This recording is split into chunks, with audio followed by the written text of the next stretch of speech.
Hello folks, I'm here today with Joe Hoare, who is an intuitive healing coach. He has kind of been through the mill a bit in his life, and he's kind of woken up to the joy inside himself, and he now makes that his mission to spread joy. And he formed the Bristol Laughing Club, and he's wrote a book called Awakening the Laughing Buddah Within with the Barefoot Doctor. So we're going to talk to him today a bit about him, his background, and the various roles that he's taken on in his life. So first of all, how are you doing, Joe? I'm great, thank you. What a fantastic introduction, by the way. Absolutely. Yep, just ticked all the boxes straight away. Yep. Okay, that's good. So, yeah, you call yourself an intuitive healer. Yeah, I'd just like you to give a just general, first of all, introduction to yourself and what that is exactly. How would you classify that? Okay. Healing defines my life. I through my life as kind of sort of before and after I had my healing wake-up moment. Okay. And I had it in a very sort of dramatic sort of way, and it was in a sort of healing circle, and I had a heart-opening catharsis. And a few days later, I was sort of wandering sort of down the road, and a friend of mine said, "My God, it looks as if you've just woken up." And that's exactly how I felt. And okay, yes, the absolute sort of bottom line, sort of deeper sort of aspect of what I do now is to help other people wake up. Just realize that sort of that all this stuff we see and the kind of is just the day-to-day of actually of a much bigger and more wonderful picture. Yeah, so basically I did read a little bit about that particular experience you had. Basically you're going through quite a traumatic time in your life, and you went to this kind of healing circle where somebody kind of opened up about they wouldn't say I love you, tell the partner that they loved them, even though they would tell the children that they love their mummy, you know.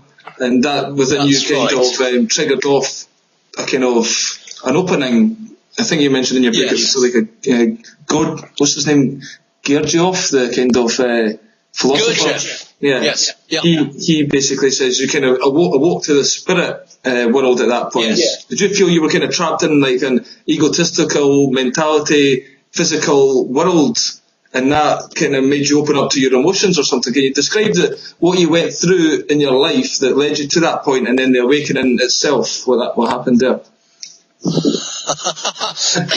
Okay, you mean the real nitty-gritty stuff of life here? The nitty-gritty, because I want people to understand that you actually went through pretty much hell, quite in many levels. And what was your thinking patterns that kind of perpetuated that, you know?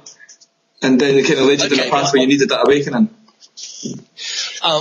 My upbringing was very formal. It was fantastic, but it was sort of quite emotionally undemonstrative. And I always sort of felt myself in a kind of a bit of a box, an emotional box. So that was one thread. Then more immediately, sort of leading up to that sort of cathartic, heart-opening moment was I'd had a couple of years before I'd had a year of insomnia. And the thing about insomnia is it just unstitches your life. It's awful, as anybody who's experienced it knows. And one of the reasons I experienced that was because I had no idea how to relax. I had no idea how to sort of discharge all this sort of tension that I was feeling. When sort of finally I emerged from that, I kind of vowed to myself there has to be a better way. Right? And so I became on the lookout for things that were going to help have a better life experience. Okay. And so in the course of sort of a year or so, I became more interested in this, that, and the other. I then sort of came across this particular sort of healing circle, and it was the first sort of healing workshop I'd ever been to. Okay. it wasn't that I felt sort of that sort of life before, my life up to that point was unsatisfactory. Yes, I'd had these things, and yes, I wanted to be better. But I don't think I really realised what kind of a box I'd been living in until I broke out of it, if that makes sense. Okay, so it's just normal to you, the stress and tension that was going around. Well, exactly, yes, that's exactly, yes, yeah. It was only after I'd had that kind of, and it was, during the course of that morning, I could feel something sort of welling up, in my chest, and I could, definitely sort of try and push it down as you do. And then when the person brought this story to the healing about her husband who couldn't tell her that he loved her, even though he could say that to his children. I just, some part of me was just became overwhelmed, and I just then just sort of, it was like a John Hurt alien bursting from the chest heart opening moment, and I just cried and sobbed and this, that, and the other, and life changed. It was one of those moments like that when life changes. Uh-huh. So it's like a massive relief, like a tidal wave of stuff you had building up inside you with all those things you were focusing on, and you're keeping it bottled in, and that was just like the relief valve that kind of let it out. Yes, more so than I realised, you see. And after that, well, life was, one of the people who was in the London bombings back in 2007, and they lost sort of one or two limbs, and they say now that colours are brighter, right? And for me, after my experience, life was brighter. Everything just that's kind of sort of, it was a wake up. Well, just a kind of wake up to your emotional side, kind of. Is that what it was? You could feel like you could get in touch with your emotions more, and you weren't afraid to share because you broke down in front of everyone. Did that kind of let the floodgates open for you to share with other people more and forgive yourself more, maybe? Okay, it was definitely, it was a spiritual awakening, right? Okay. It was like me waking up to my, well, it was like my side breaking through my was a material prison. Okay. Yes, I became emotionally much more available, though. That's a journey in its own right, isn't it? That kind of emotional availability and the ability to be sort of open and vulnerable, but still be open and available. Yeah. So when that happened, basically, up until that point, I mean, when you were having insomnia, you tried to commit suicide and everything like this before then, and you were like having a bad marriage. Yes. But yes. Were you still married at that point when you had that awakening? Yes, I was. Yes, absolutely. It was fantastic. It was because my wife at the time, she was much sort of further down the line of sort of healing and being sort of tuned in and sort of waking up than I was. She was she kind of she sort of led me to this healing group, which was absolutely sort of fantastic. Okay. And then you basically became a spiritual magpie after a while. For that, you tried different things out. Yeah, what kind of things did you try at that point, and how did each one help you? Can you remember? I tried as much as possible, right? Okay, so the person whose healing circle it was that I was in, where I had that initial awakening, was someone called Colin Bloy, and it was part of a kind of loose, vague, non-organisation called Fountain International, and it was sort of healing by archetypes, and also it led into the dowsing world, right?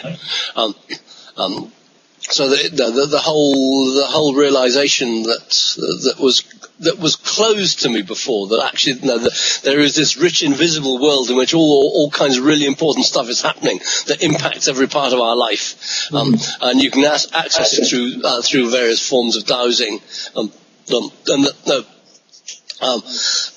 homes and places and the environment can need healing attention in exactly the same way that human beings do. It's not just people, who get out of kilter, but no, animals do. No, and also sort of houses and places and all that kind of thing. So did a lot of dowsing, a lot of sort of earth energy work at that point.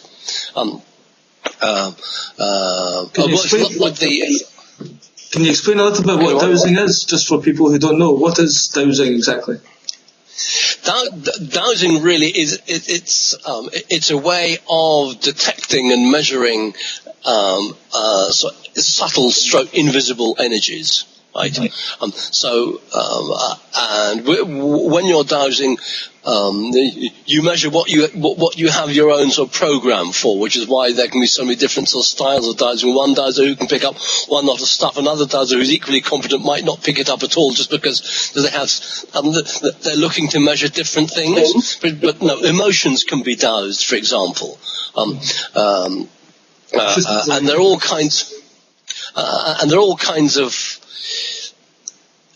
The world of invisible energies is absolutely enormous. There are all kinds of sort of grids and what have you that encircle the world, and they change, pulsate, and this on our health and well-being, and we help create them. Our own sort of thoughts and feelings and emotions, our own sort of vibrational quality, if you like, is acting as a transmitter all the time.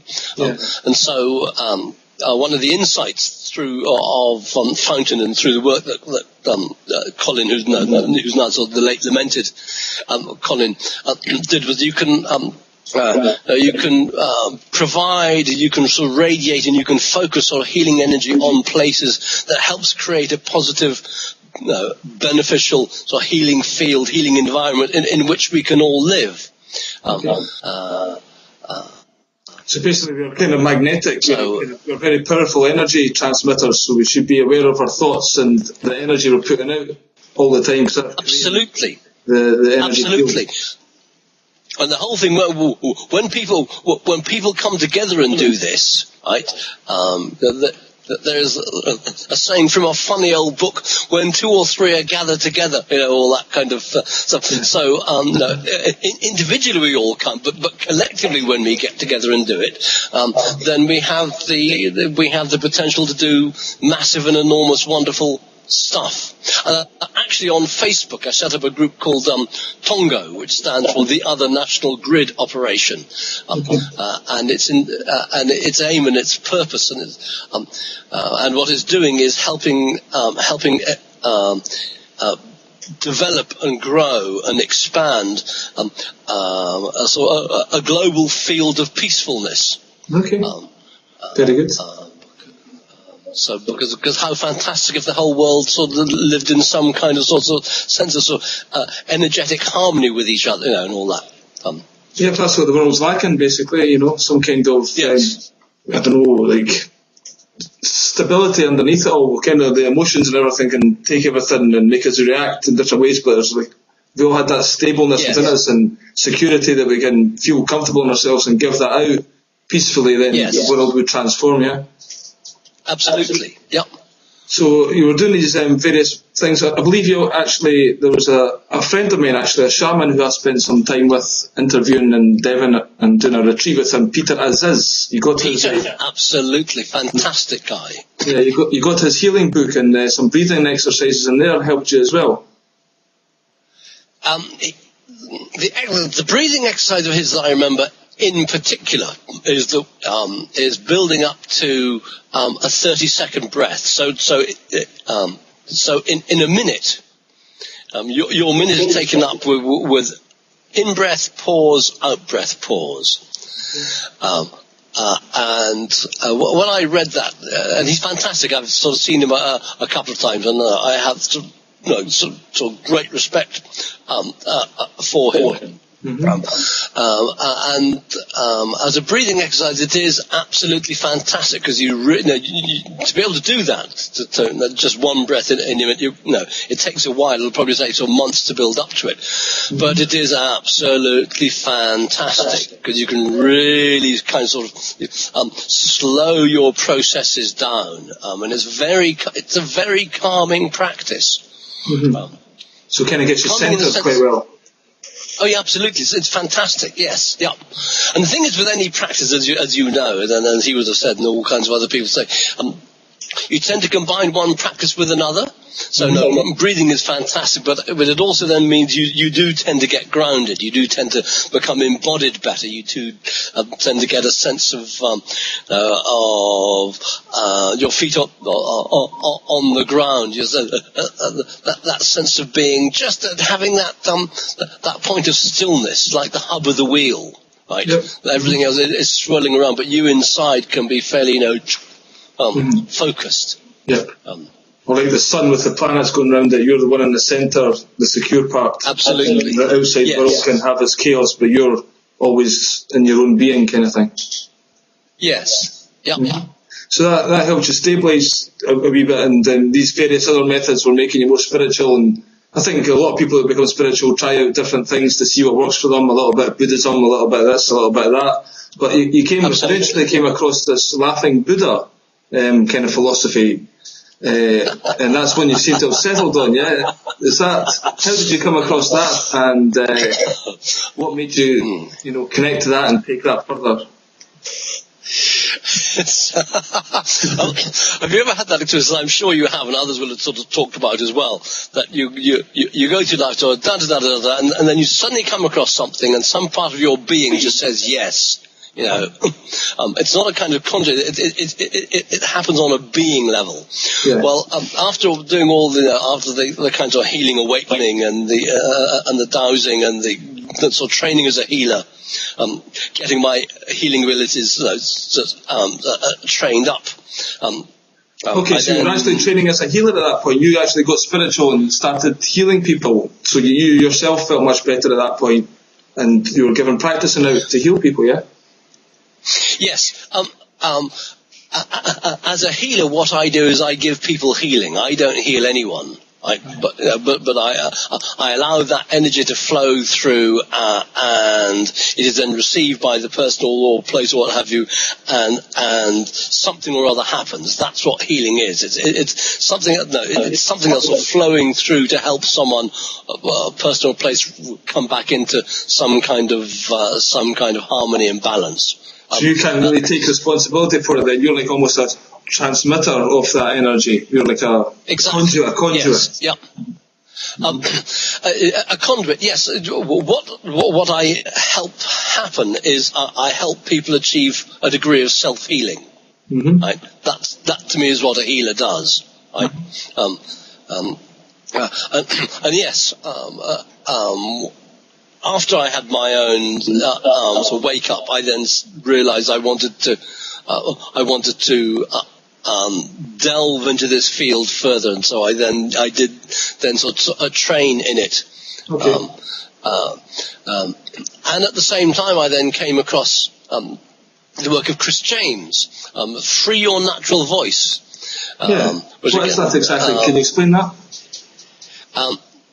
He says, that we're all born with a beautiful voice, and we all are.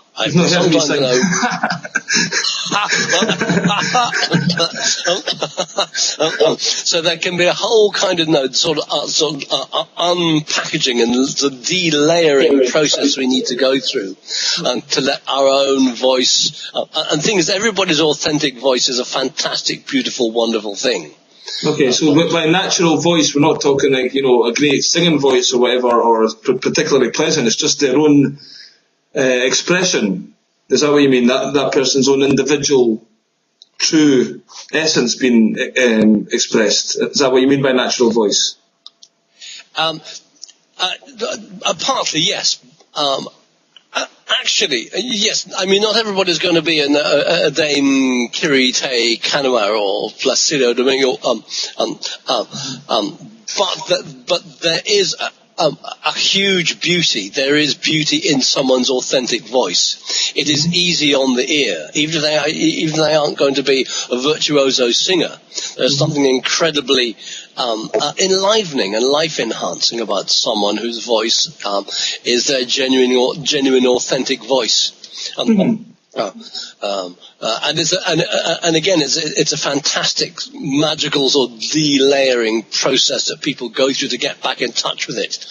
And when you expose your voice, you expose your soul. You see, there's all kinds of stuff. It's very, it goes right in there. And it's fantastic and it's really liberating. So there's a whole process to this, to actually getting deeper and deeper to find your authentic voice.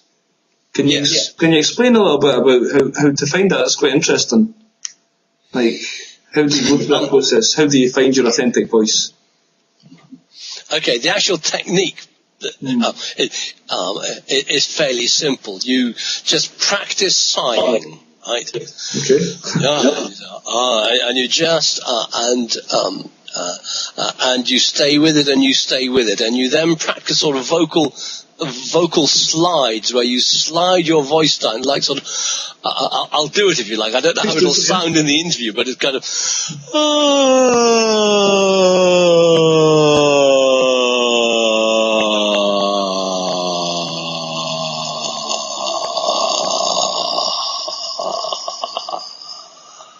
Okay. And what you do when you do that, so you're opening up your breathing, you're connecting your throat with your belly, if you like. So you're connecting your breathing right the way down and into the depths of your being is what you're doing. Okay. And often you can hear people and their voice might be a little bit sort of squeaky and tight and sort of this, that, and the other. Because. And you'll find if someone starts that slide, they'll go, and sighing and breathing and maybe a little bit of groaning. You can then break through that, and people's voice then become much more resonant. Because the thing about your voice, you see, is that your whole body is your vocal resonator. Right? When someone sort of connects their throat up with their belly and they're sort of breathing fully and deeply, and that's where their voice is coming from, then there's a fantastic, authentic resonance about their voice. Yeah, that makes sense. The process. Mm-hmm. Like when you're singing or learning to sing, you learn to open up these parts of your brain by doing these techniques. So it's kind of opening up the energy field and kind of connecting everything into the one. So it comes from a deeper place. Yes. Okay. The actual context for all this, to me, is that insight in that quote from a number of people. No, we aren't physical beings having a spiritual experience. We're spiritual beings having a human experience. Yeah. Mm-hmm. So it's kind. I'm sure now a number of your other speakers would have said that as well. But it's it's that way round. Okay. And so it's about sort of waking up and letting something through us, rather than sort of finding something that isn't, and having to bring it into existence. Yeah, I like that. You had a quote that was something like that. Was it, you have to let go of the life you thought you were going to lead and let life live through you. Live through you. That's right. So, yes. I mean, what do you think of that? Like when you're, 20, 22 or whatever, you've got these ideas of who you think you are and what you want to be, and you kind of try to achieve that, and it can be like left-brained, kind of egotistical, looking at the world, I want to do this. But do you actually think there's a different way to go to kind of follow your intuition and kind of almost be, not slave to spiritual thing, but like almost, following the guidance and, how can I put that? You understand what I mean? It's not like left-brained, I need to do this and focusing on the physical. It's like almost being intuitively guided and being in the flow to let life happen through you. Is that what you mean? I think we've all just got to bumble along and do the best we can. Okay. And at some point, because we all have different starting points in our life, and somewhere along the line, are speaking to us all the time, and it's just a question of when we're ready to receive what particular message. And whatever we do and however we do it is absolutely fine, right? And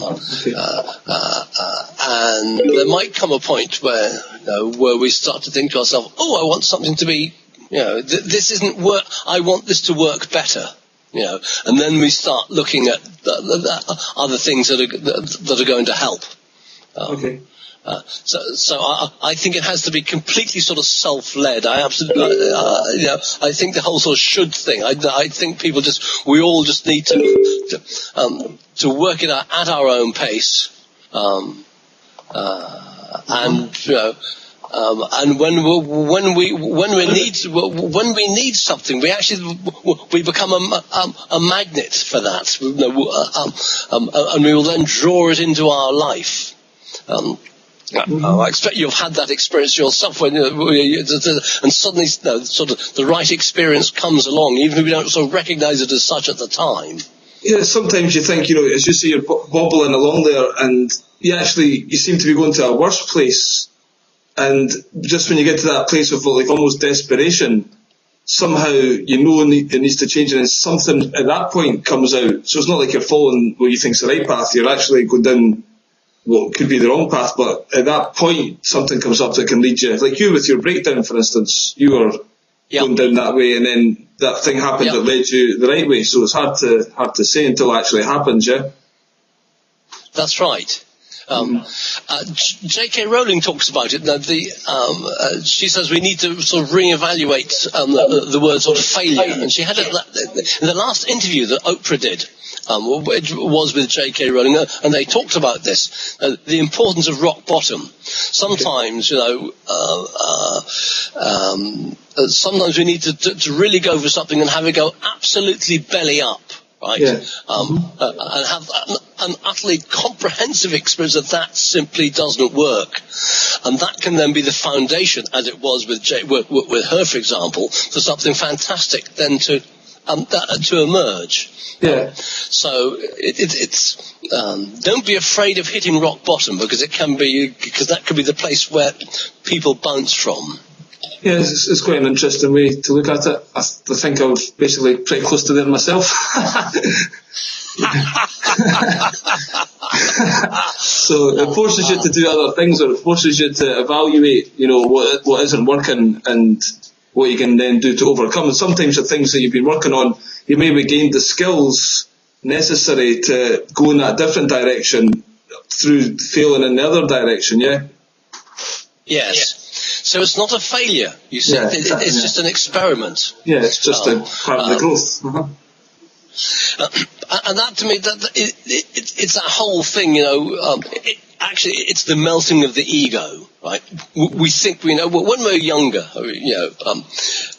I don't know about you, but I knew stuff, Billy. I knew all kinds of stuff. I knew this, that, and the other.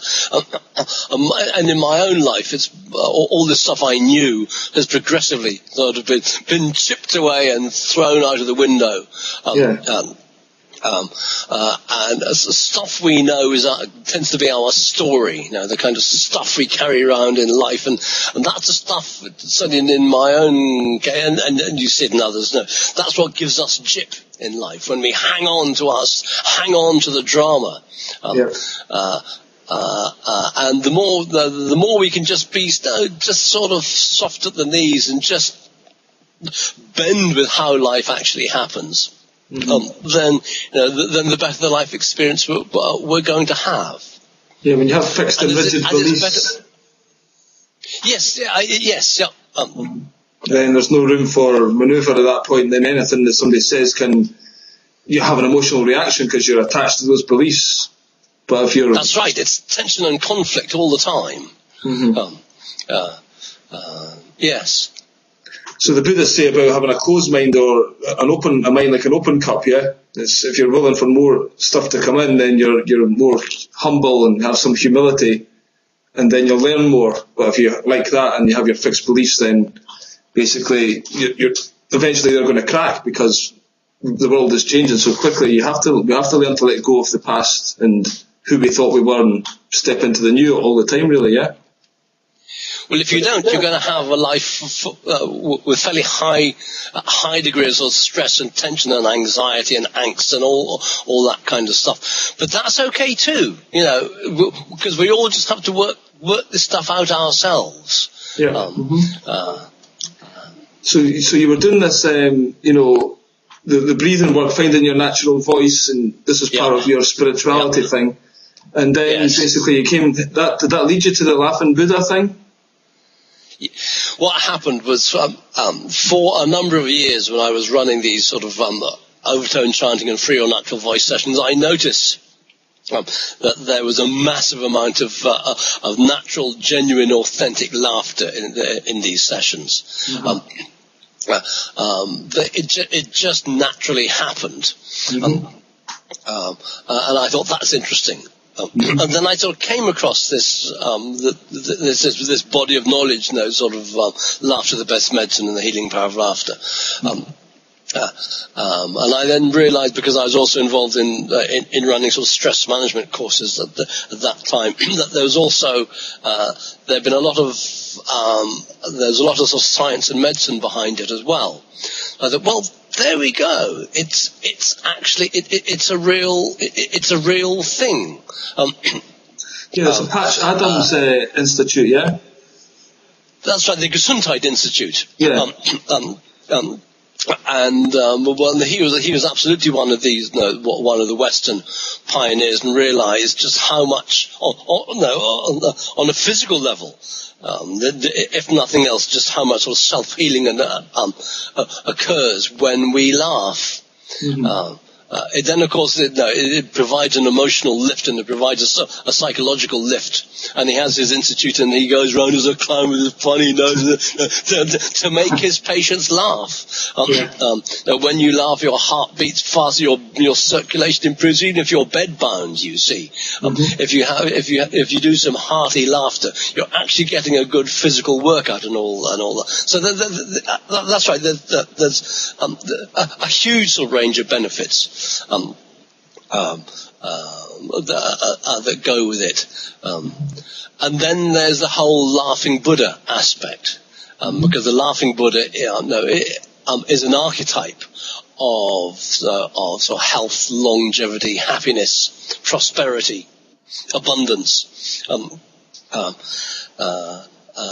so there's a kind of, if you like, there's a metaphysical side as well as the physical side. Okay. So you think the Patch Adams Institute was like, laughing so people could heal physically, but the Laughing Buddha aspect is more for, people becoming more spiritual and more just kind of light in their day-to-day life and feeling better about themselves, and that energy we were talking about, helping to put that out into the world. Yes, and as that happens, you see, that'll then radiate through and impact their physical side as well. You see, it's not kind of, it's not an either or. But it's a way of accessing the natural joyfulness that exists inside all of us. Somewhere it's there. Yeah. And the whole thing is, what you focus on expands. So the more you put attention on that side of ourselves, then the more that side of ourselves grows, right? So is that like that? How do you pronounce it? It's like Tich Nat Hant. Tich Nat Han. That's right. Yes. Yes, I posted one of his quotes on my Laughing Yogi page this morning. Smiling is facial yoga. So can you just explain what that is to people?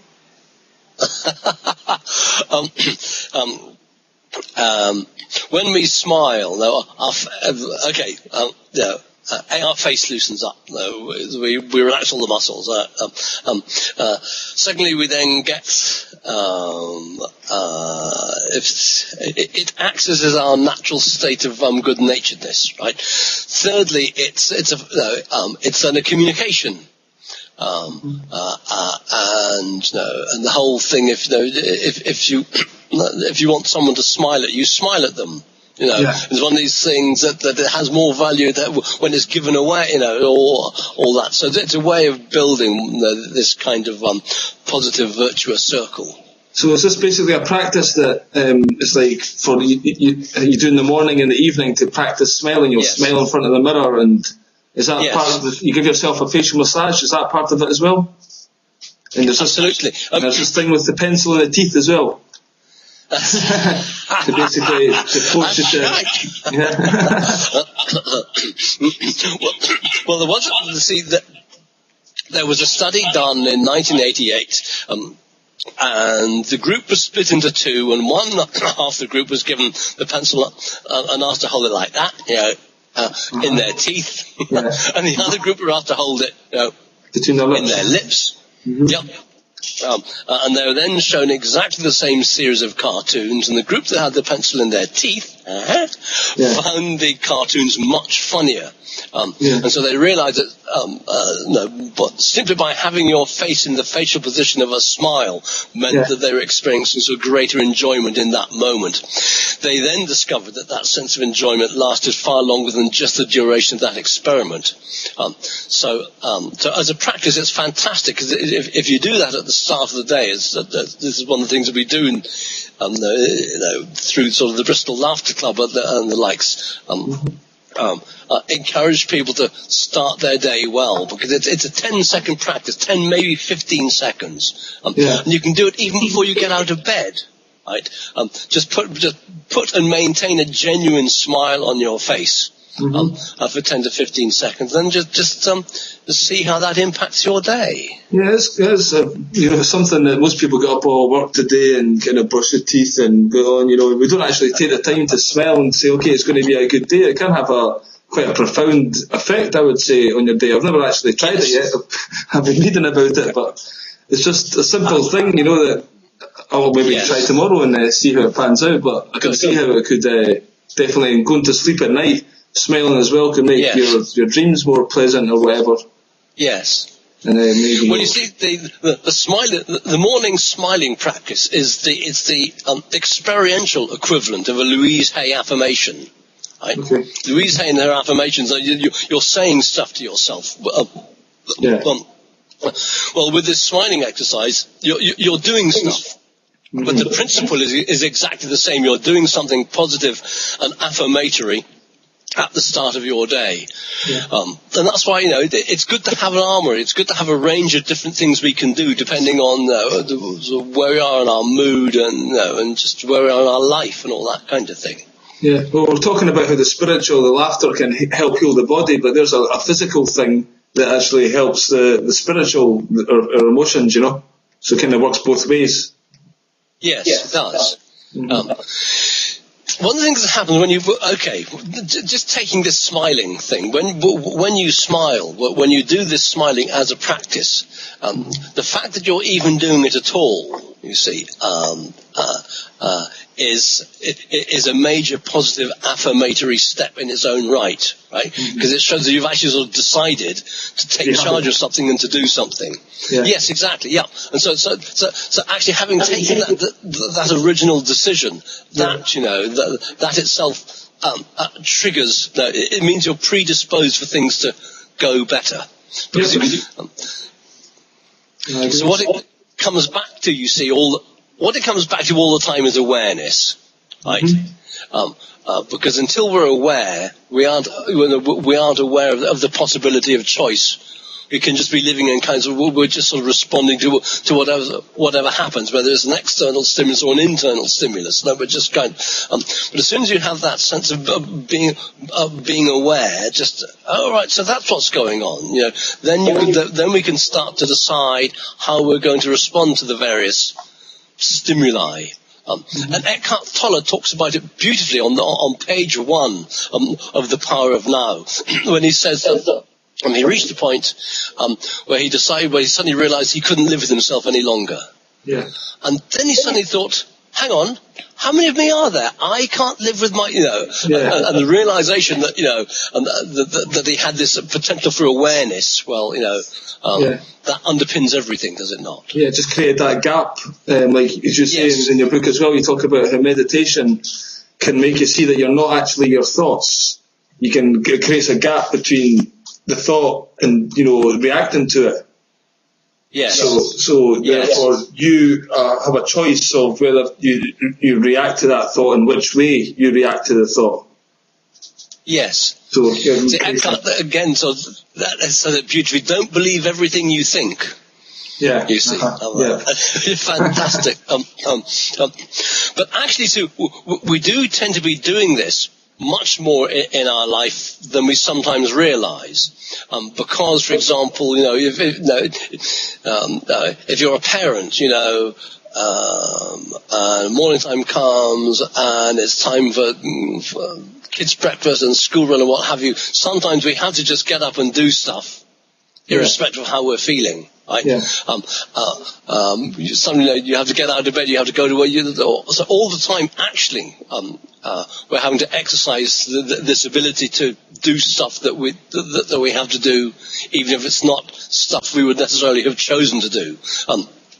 But what we can choose to do when we become aware of that's what's going on, we can decide in what spirit we're going to do it. Yeah. Whether we're going to in a big-hearted, open-hearted, or kind-hearted way, or or not. Yes, exactly. That kind of stuff. Yes. Yeah. Well, they can put your shoes on, get your tire laces right. It's really taking out your own frustrations about life and other people and stuff. So we should be more careful about, our own energy. It's our responsibility what we put out there, really. So it's better for us if we act with a bigger heart. So we're being kinder to our, not necessarily other people as ourselves. If we do that properly, Yes, absolutely. Mm-hmm. Mm. So you went down this laughing Buddha path. Yeah. And tell me more about that. There are,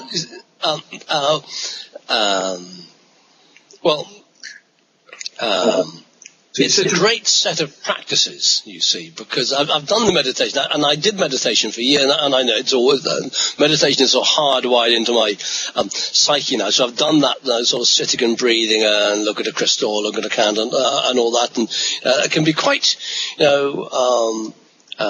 quite heavy and serious stuff. Tedious, even.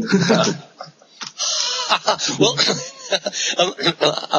it can be, yes. And the thing about if something is difficult and tedious and a bit so heavy, then it's not a terribly sort of motivating sort of practice. Exactly.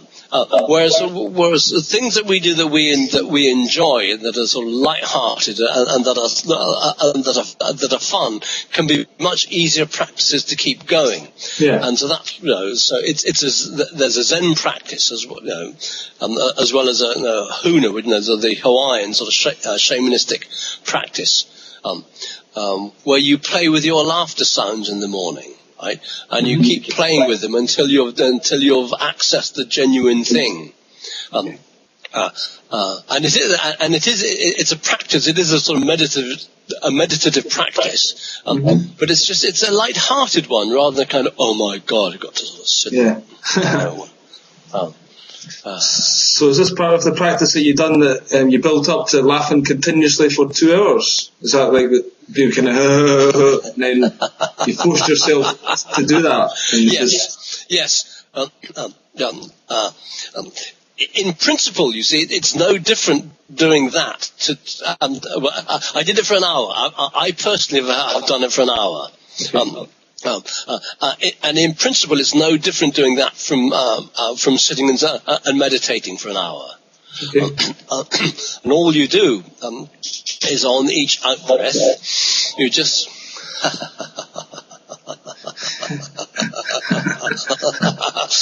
that's all it is. But the thing is, then the next one, so it's like a watching the breath exercise, but instead of just watching the breath, you're just adding this little sparkle to the breath. And was that something you found, or was that a practice that you picked up on and just kind of took it a bit further, or? I heard about it first. I think it was on Radio 4, it might have been Radio 2, and I heard there was, a few years back, there was this guy called Belachu Gurma, who was in Addis Ababa, and he stood on the corner of the Mescal Square in Addis Ababa and laughed for 2 hours. Okay. And I thought, wow, that's that, and it was being recorded by the people. And so the interviewer said, "No, well, why are you doing this?" And well, one of the reasons is, though, in my own life I've had stress and disaster and this, that, and the other. And I think, well, what a wonderful way this is of communicating. Let's sort of spread lightness and world peace through laughter. And I thought, well, fantastic. I kind of thought to myself, well, if he can, we can. I can. And so I then just started to practice it. So you were doing these other the natural voice thing. You noticed people were having deep laughing and heartfelt laughing, and then you kind of discovered these things, and you thought this laughing thing has something to it. And is that so? You started. Did you form the laughing club in Bristol around about this time? What made you kind of go from? How did you discover it yourself and do these things to taking it to the next stage of forming an organisation around that? The actual sequence of events was back in 1995 in the Funny Old World section of Private Eye, because I've been a Private Eye reader since the early 1970s. Yeah. And I don't know if you know, but in the Funny Old World section, it's stories from all the way around the world. They have 2 or 3 quirky stories. And one of the stories was of these laughing clubs of India. This Indian GP who had started getting people together just to laugh. And I thought, now that's interesting. And his name is Dr. Madan Kataria. And I sort of remembered that, and I've actually still got a copy of that original article. It sort of stayed, and then I was doing sort of this, and then I was in Bristol in 2001. I was looking at, I can't remember what it was I was looking at, but I saw, this is in 2002, that he was going to be in Birmingham. Right. Doing a workshop that weekend. So I thought, right, well, no, got to go to that. Yeah. And so we met. And then the following year, I then invited him back, sort of sponsored him to come to Bristol. And trained with him there. And by that time, what was originally called sort of the Laughing Club had then been renamed as Laughter Yoga. And having done my sort of training with him, I then sort of set up, he said, well, why not call it the Bristol Laughter Club? And so that's how the Bristol Laughter Club was formed. Okay, so I've been running laughter workshops for some time before I met him, you see. But the laughter yoga strand, meeting him and training with him, then provided a whole other sort of framework, a whole other there's a whole other leg to the stool, if you see what I mean. Yeah. It's fantastic. So can you just explain the difference then? Before you were doing laughing clubs, you were just getting people together and laughing and doing exercises and stuff. What was the difference between that and what he taught you? And what it became? What was the exercise made of the yoga? One of the things with laughter yoga, particularly as it originally started, was that it was a fairly sort of specific set of prescriptive exercises that you did. To get people interacting and good eye contact and connecting with each other while doing laughter exercises. So it provided sort of quite a rigid, in the sense of robust framework for doing laughter exercises. What I've been doing before was much more sort of fluid and spontaneous. Right. And what has developed sort of through the Bristol Laughter Club into sort of natural laughter skills and the whole awakening the laughing Buddha within it, but it is a blend, you see. Now there are little bits of sort of laughter, little bits of sort of healing power of laughter, of natural spontaneity and flexibility, just sort of just finding the quirky in everyday life. So it blends all these things together. So it's all material, you see. But laughter yoga was fantastic because it provided such a robust platform, you see. So it's good for you to have that in your kind of repertoire, and you could build on that and then kind of make it your own after a while, by seeing what worked and didn't work and what people enjoyed. So well, here in the West, you see a lot of people. They in the early days of laughter yoga, it was slightly sort of devotional, right? There's kinds of ho ho ha ha ha ho ho ha, and some people I observed so straight away that some people were utterly hacked off by that. It just sort of turned them off, no matter. So I realised that there needed to be some other way. It works incredibly well in India, and in Asia, but here in the West, it sometimes doesn't work quite as well. So I realised that to find something much more sort of flexible and more sort of Western culture friendly was going to be important, and so that was a big motivator. And now, if you just get people relaxing a bit and giving themselves permission to enjoy, and then interacting a little bit, you find that natural laughter just naturally bubbles up. You see. I've seen one or two videos of you on YouTube with the group, and it did seem, quite a joyous room that you create, quite a good atmosphere, and basically, as you said there, once you get into that space and feel the joy and laughter, you kind of give others a permission to do the same. Yes. So yes.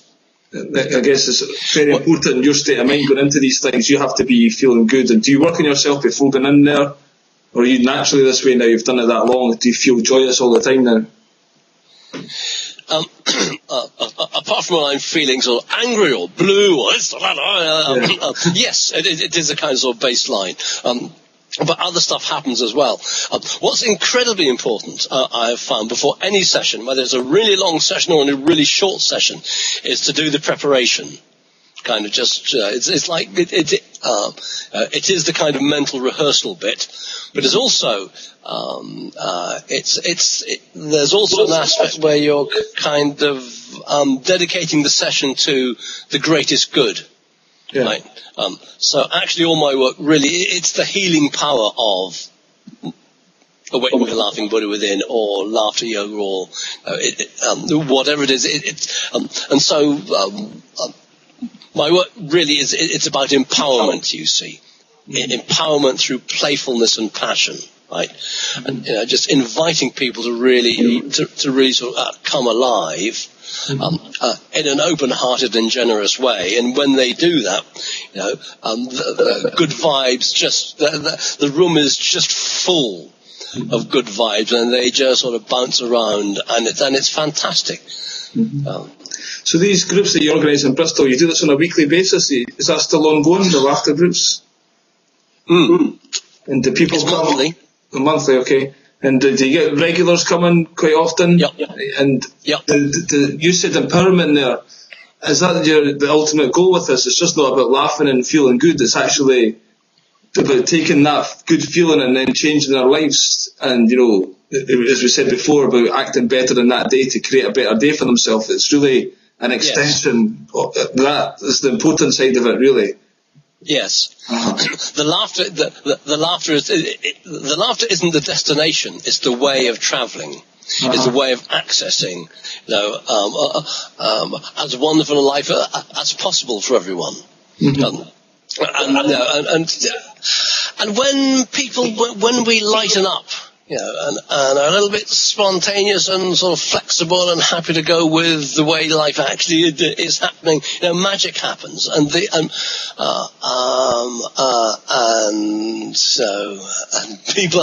people just have a better experience of being alive. Yeah, I think there's a quote in your book about miracle. I think it was Follow Your Bliss, Joseph Campbell. Once you do that, then kind of miracles can happen. Once you're in that state, it's almost like you get into a higher vibration, and then better things come to you because you're in that mode. Whereas you were down and you don't see the opportunities or whatever. So it's getting into that state, and then miracles can happen that you didn't think could possibly happen, but just because you're giving that energy out, it's like the universe is a reflection of that. Yes. The universe actually, it's a perfect reflection of how we are all the time. Yeah. One of the things one of the things I came to realise was that if I was having a rubbish time, that's actually sort of mirroring some rubbish stuff that was in me. Yeah. And so the way to change, the way to have less of a rubbish time out there was to have less of a rubbish time in here. Yes, it's like putting the horse before the cart a little bit. You actually should feel better, and then that creates the external thing, rather than waiting for the external to get good to feel better. Yes, exactly. Mm-hmm. And it is amazing how sometimes you just do a little sort of internal tweak. Again, this theme must have come up sort of time again in your talks. You do a little internal tweak, and suddenly all kinds of things out there change for the better. Yeah. I'd like to talk a little bit about a particular experience you had. You said you were in a group, and there was I think people might have been meditating, and you had to laugh internally. I don't know if you were feeling bad at the time and the laughing was making you feel better or something was funny. But basically, you had a Kundalini rising experience. Yes. That was in my... I was on retreat. Mm-hmm. A free or natural voice retreat with Chris James. Mm-hmm. And it was a 3 or 4 day experience. And it was probably sort of part of the way through. Definitely wasn't at the start. And we were... in meditation, it was a sort of silent meditation. And I suddenly realized I wanted to laugh. It was just, and you know the way that if you're not supposed to laugh, right, the urge to laugh just gets stronger and stronger. Yeah. So I thought, well, the reason I didn't want to laugh out loud was because everybody, we were all in meditation, so I didn't want to ruin everybody else's sort of meditation experience, but I needed to laugh. Yeah. So I kind of just mentally, inside myself, I just said, well, okay. And what I then found happened was, instead of laughing out loud, right, I just sort of laughed internally. I think I did. I'm pretty certain that I kind of did a certain bit of sort of rocking backwards and forwards, and my mouth was open, and this, that, and the other, but no sound came out. Uh-huh. And it happened, and it lasted, and it happened, and went on, because these were quite long meditations, and it just went on, and it was just fantastic. And it was a fantastic release. And then the meditation sort of drew to an end, and the whole sort of laughing experience sort of subsided. So by the end of the meditation, unless anybody had actually sort of had their eyes open and been looking, they would never have known what had been going on. And subsequently, some time afterwards, quite some time, so years afterwards, I realized that actually what had been happening there was a Kundalini rising experience. And the thing about Kundalini rising, the Kundalini is this,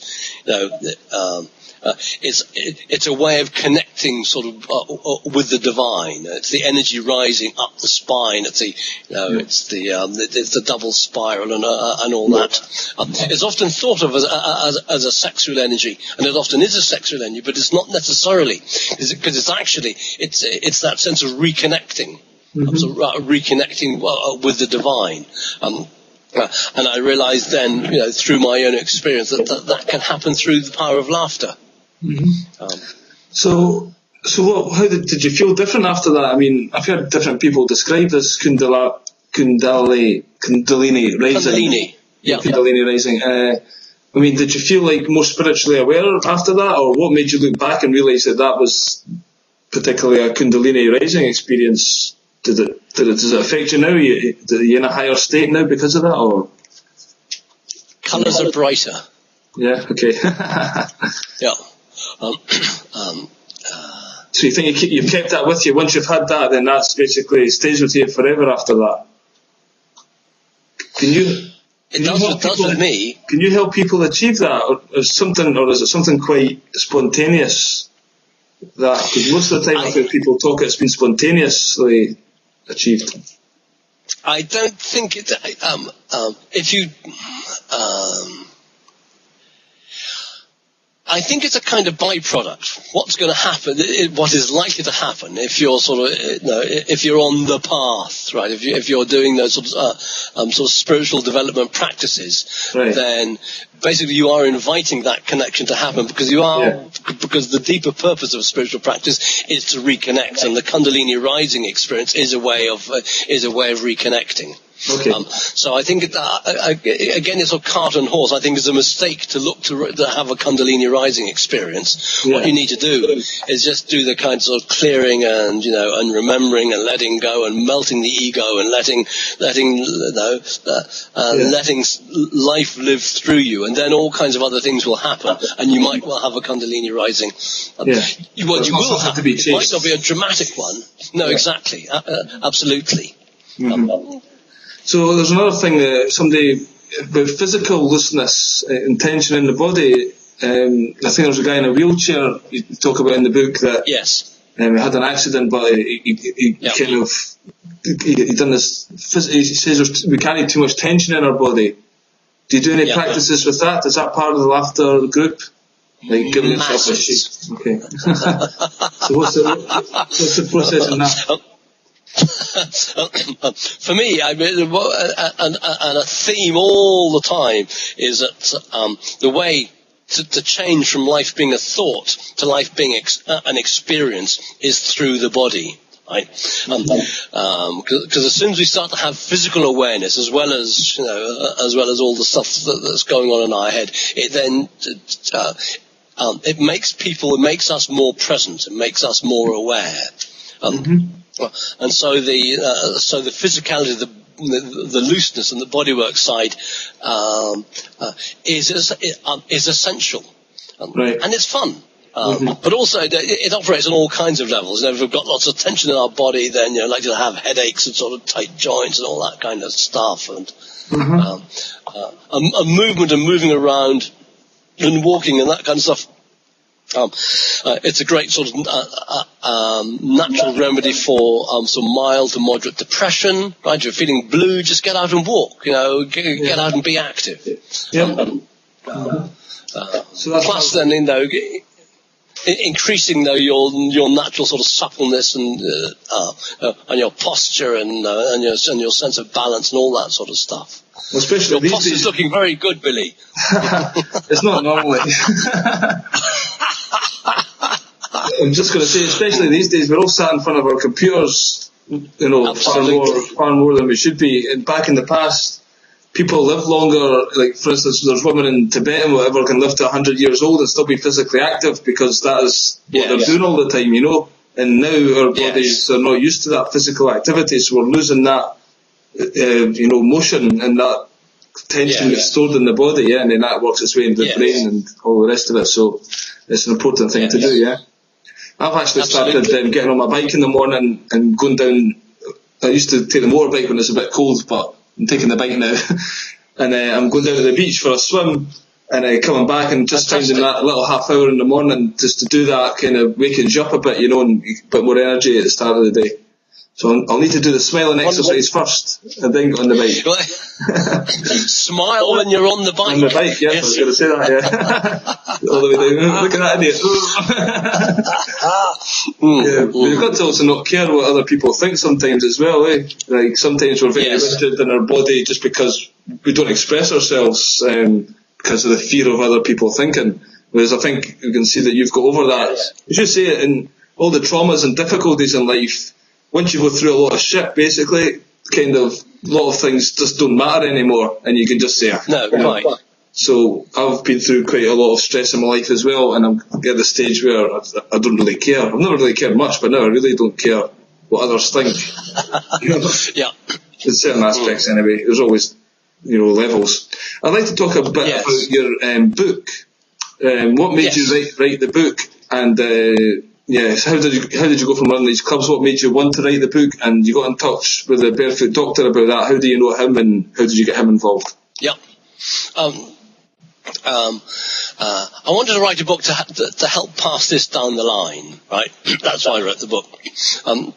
And I wrote the book because I wanted the book to have a set of exercises, nice sort of simple exercises, so people can actually not just sort of read about it, but actually do it. Yeah. And the exercises are based on the years of experience in the Bristol Laughter Club, which is now the longest running series of laughter workshops outside India. Okay.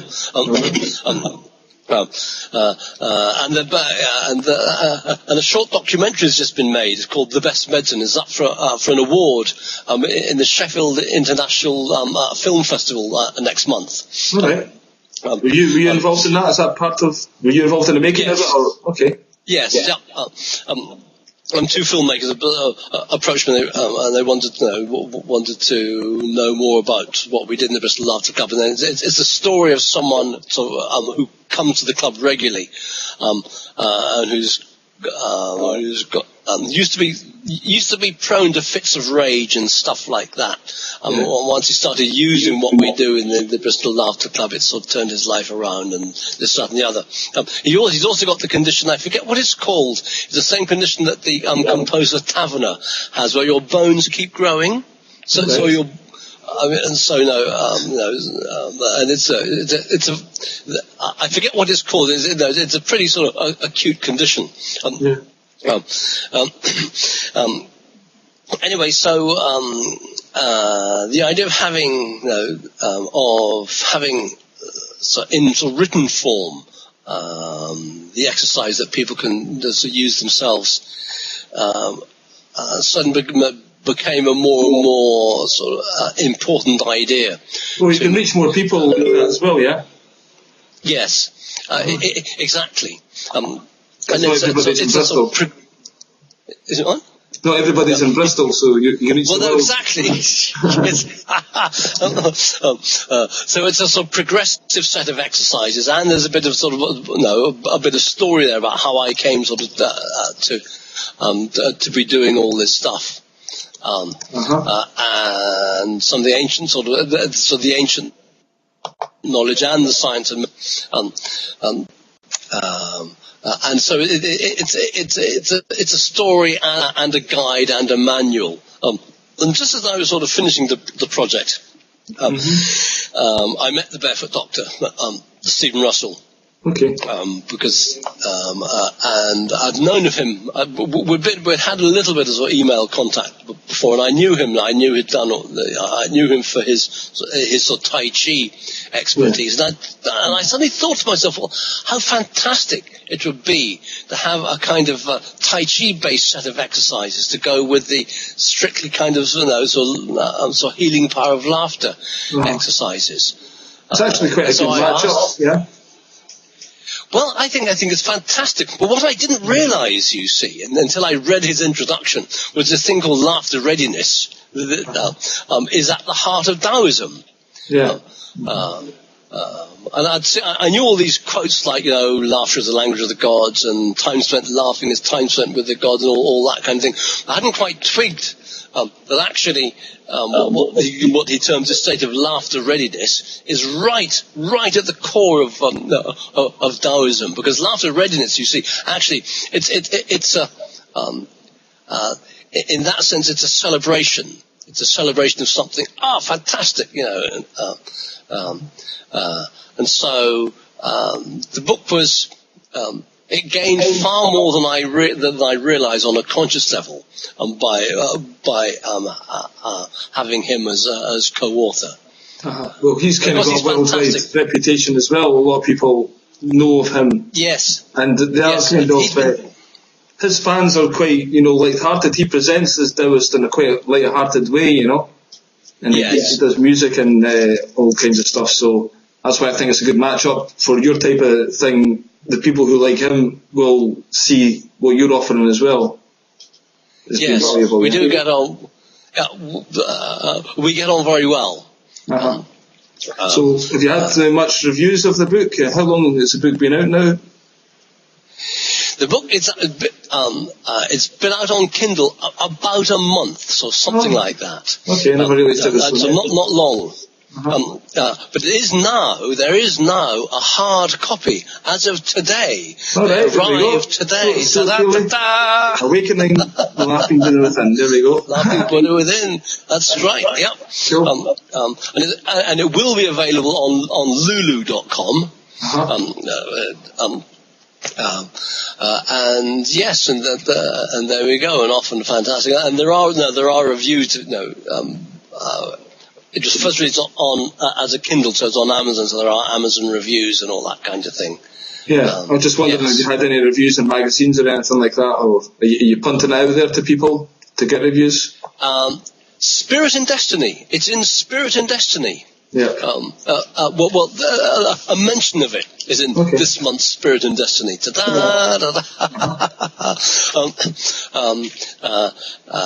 are going to be reviews. They are in the pipeline, but it's still in promotion terms. It's still sort of very early days. Yeah.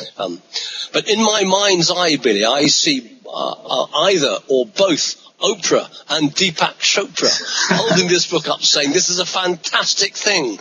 Yeah, that's good. Because they have both done laughter yoga, you see, and Oprah is on record as saying that she's done laughter yoga and it's fantastic and this, that, and the other. So it's not just pie in the sky. Well, the main thing is that you've done the work and you put the book out there, and whatever happens after now is what's going to happen. The main thing is that people find out about it, the information's there, and you can help people who are looking for it. Yeah? So congratulations on that. Well done for getting that together. And just wondered what the future holds for you. Do you have any plans coming up? You can tell me about this movie. What's the name of the movie again? It's called The Best Medicine. And is that going to be available? It's a short documentary. Is that going to be available after that thing? Mm-hmm. It's being premiered at Sheffield, but I think the filmmaker's intention is that after it's had its premiere, they are thinking it will be available on something like Vimeo. So that it can be sort of seen more widely. They are then looking at a much longer project, having an hour and a half sort of length documentary. So all that is happening. The Barefoot Doctor and I, we are also running a retreat together in September. In Glastonbury. So we do anticipate sort of doing sort of specific Awakening the Laughing Buddha Within events. I've got a sort of a day happening, a one-day event happening in July in London. And as you said right at the very start of this interview, I'm a coach. I'm an intuitor. I think of it as a listening coach. Because again, so Thich Nhat Hanh talks about, I think he calls it compassionate listening. When you really listen to someone, that is a healing act. And my own experience with interacting with people in this way is when someone is really listened to, when they're given a forum where they can talk and just kind of sort of say how it is for them, then in that process they find clarity. What I find as the person listening to them, they generally unconsciously at first, but more consciously as the conversation progresses, they then identify exactly what it is they need to do next or to do differently. But it's in that process that them just being able to talk and be kind of held in a sort of receptive listening environment is a profoundly healing act. And with Skype, of course, and it's free. That bit. So do you need to be qualified to do that, or did you just put the word out there, give me a call, I'll listen to you? I guess your reputation kind of precedes you anyway. Both, I think. Because I sort of trained as a healer a long time ago. I've had my sort of healing qualifications for a long time. So word of mouth and stuff like that.